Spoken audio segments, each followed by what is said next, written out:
देखो, मैं इस चैनल पर मेनली उन्हीं सेलेब्स या फिल्म्स की बात करता हूँ जिनके साथ मेरे खुद की लाइफ के कुछ मोमेंट्स जुड़े हुए हैं। फिर चाहे वो उनकी ऑफ स्क्रीन लाइक किसी स्टेज शो या फिर ऑन स्क्रीन लाइक किसी फिल्म ने मुझे बहुत ज़्यादा इंप्रेस किया था। और इसलिए आज के इस वीडियो में मैं वैसे ही कलाकार के बारे में बात करने वाला हूँ जिनकी एक फिल्म ने मुझे साउथ इंडियन फिल्मों को देखने का नज़रिया बदल दिया था। तो विदाउट एनी फर्दर डिले आते हैं सीधा मुद्दे पे। तो महेश बाबू, जिनका पूरा नाम घटमनेनी महेश बाबू है, वो तेलुगु फिल्म इंडस्ट्री के सुपरस्टार घटमनेनी शिवारामा कृष्णमूर्ति के 5 बच्चों में से 4वें बेटे हैं। और जब अपने पापा इतने बड़े सुपरस्टार हो तो फिर उनकी फैमिली को लाइमलाइट तो बहुत ही मिली होगी और उनके सारे बच्चों को इस कारण से एक्स्ट्रा वेल ट्रीटमेंट भी मिला होगा, फिर चाहे वो स्कूल की बात हो या फिर कॉलेज की। यही लग रहा है ना? अगर हाँ तो sorry to disappoint you, but no. Mahesh Babu के पिता सुपरस्टार कृष्णा है, ये उनके किसी भी क्लासमेट को पता नहीं था। और इसके पीछे का कारण ये था कि स्कूल में उन्हें कोई भी एक्स्ट्रा वेल ट्रीटमेंट ना मिले। और उसी का ये रिजल्ट है कि even after delivering such huge hits, even after acquiring the status of superstar and even after having a net worth of more than 300 crores, Mahesh बाबू ने अपने सर पर कभी स्टारडम को या उसके सक्सेस को कभी चढ़ने नहीं दिया। और आज अगर उनके नाम के आगे से सुपरस्टार हटा भी दिया जाए, उसमें एक तिनके भर का भी फर्क नहीं आएगा। और ऐसा इसलिए क्योंकि जैसी हेल्पिंग नेचर वाले रोल उन्होंने बहुत सारी फिल्मों में निभाए अपने, ठीक उसी तरह वो बहुत ही चैरिटेबल वर्क्स पे भी इन्वॉल्व रहते हैं, वो भी ऑफ स्क्रीन। जिसमें सबसे नोटेबल काम रहा है बहुत से ज़रूरतमंदों की हार्ट सर्जरीज करवाने में। और इन हार्ट सर्जरीज की संख्या 1000, 1500, 2000 नहीं बल्कि 3000 है। And apart from this noble work, इन्होंने और भी बहुत सारे चैरिटेबल वर्क्स किए, but as a anonymous donor. So उनके रिकॉर्ड पब्लिकली बहुत अवेलेबल नहीं है। पर चलो, ये तो हो गई उनके पर्सनल लाइफ से जुड़ी हुई कुछ बातें। और जैसा हम जानते हैं, इस चैनल पर मैं मोस्टली स्टार्स के फिल्म या उनके एंटरटेनमेंट रिलेटेड ही चीज़ों पर बात करता हूँ। तो यहाँ हम कैसे पीछे रह सकते हैं? So now let's continue. तो लाइक मेरी अदर स्टार किड, उन्होंने भी अपने फिल्म करियर की शुरुआत लाइक बचपन में ही कर दी थी, जहाँ उनकी सबसे पहली फिल्म बनी नीड़ा इन 1979। और फिर इसके बाद उन्होंने 1983 से 1990 तक 8 और फिल्मों में एज अ चाइल्ड आर्टिस्ट काम किया। और देखते ही देखते वो एक चाइल्ड सुपरस्टार भी बन गए। और अगर सोचो कि महेश बाबू की जगह अपनी लाइफ ऐसी हो जाती तो हम तो पढ़ाई छोड़कर इसी में मस्त सेट हो जाते और इतना फेम कमाने के बाद कौन साला करे पढ़ाई। बट नो, महेश बाबू के साथ ऐसा कुछ नहीं था, क्योंकि सबसे पहले तो वो अपनी फिल्मों की shooting under the supervision of his father ही करते थे। और उसके बाद उन्हें ही इन सारी फिल्मों की शूटिंग करने का मौका अपने समर हॉलीडेज में ही मिलता था। जिस उम्र में हम सब अपने नानी घर जाते थे, उस उम्र में महेश बाबू अपने टैलेंट को एक्सपैंड कर रहे थे। और इसी तरह से 1990 में अन्ना थमाडू में अपनी आखिरी अपीयरेंस देने के बाद उन्होंने अपना पूरा फोकस पढ़ाई पर कर दिया। और फिर अपनी ग्रेजुएशन बैचलर ऑफ कॉमर्स की डिग्री लेकर लोयोला कॉलेज चेन्नई से कंप्लीट की। अब यहाँ तक महेश बाबू की ज़िंदगी का एक फेज कंप्लीट हो गया, जिसमें उन्होंने हम्बलनेस, फेम, एजुकेशन सारी चीज़ें सिमटा दी। और ठीक जैसे फिल्मों के फर्स्ट हाफ में इंटरवल के बाद सेकेंड हाफ शुरू होता है, ठीक वैसे ही महेश बाबू के सुपरस्टार महेश बाबू बनने का भी फेज इसी वक्त में छुपा हुआ है। And when the Telugu film industry was waiting for the rise of a new superstar, ठीक उसी वक्त सिनेमा की दुनिया में एंट्री हुई घटमनेनी महेश बाबू की with his commercial successful film Raja कुमारुडु in 1999, जिसमें सरप्राइजिंगली उनके साथ देखी गई बॉलीवुड की ज़ारा प्रीति जिंटा।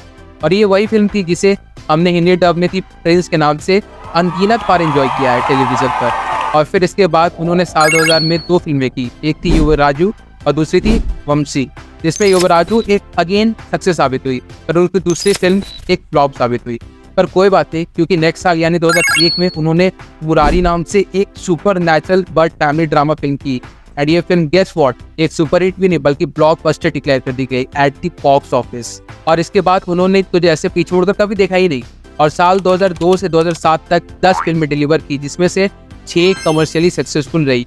और सिर्फ कमर्शियल सक्सेसफुल नहीं, इनमें से ओकाडू, अथाडू और पोखरी सुपर हिट और ब्लॉकबस्टर रही। और पोखरी को कैसे भूल सकता है कोई? भूल तो नहीं गए हमें।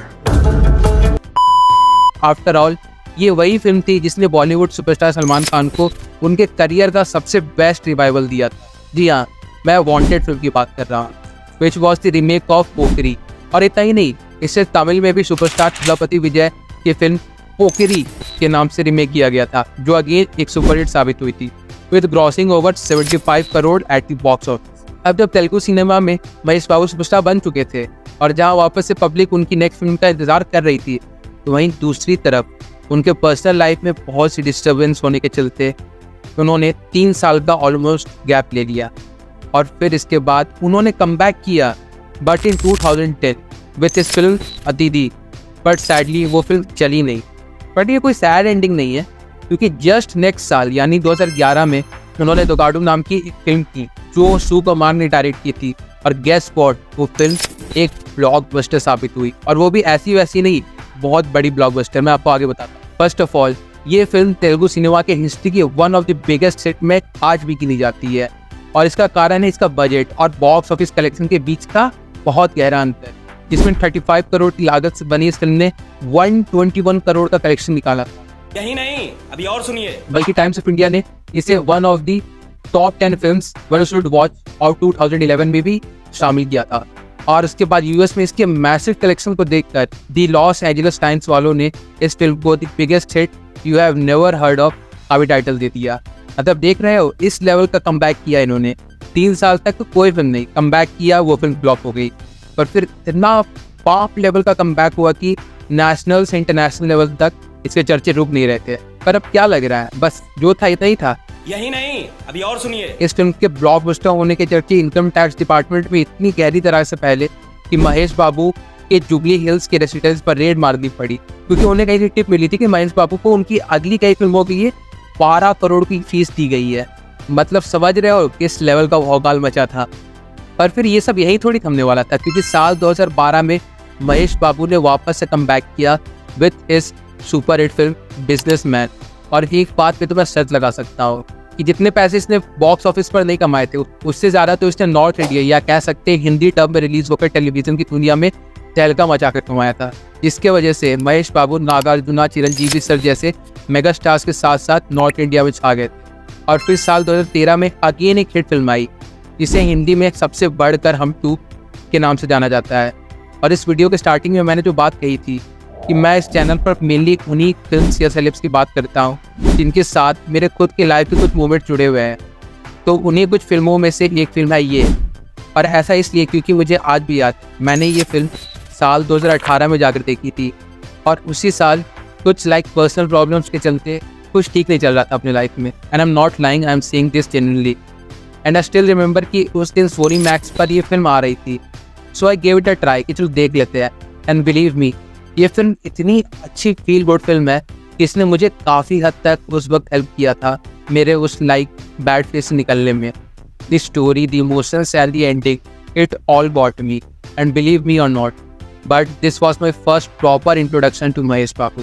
अब चलो वापस कंटिन्यू करते हैं। तो इसके बाद I won in 2014 which is one of my favorite film by Babu because of its concept। और आगे 2014 से 2024 तक टोटल 5 ब्लॉकबस्टर सुपरहिट फिल्में देने के बाद अब पूरी इंडिया उनकी 29th फिल्म, जिसे SSMB 29 से डिनोट किया जा रहा है, जिसे blockbuster director SS Rajamouli direct कर रहे हैं, उसका वेट कर रही है।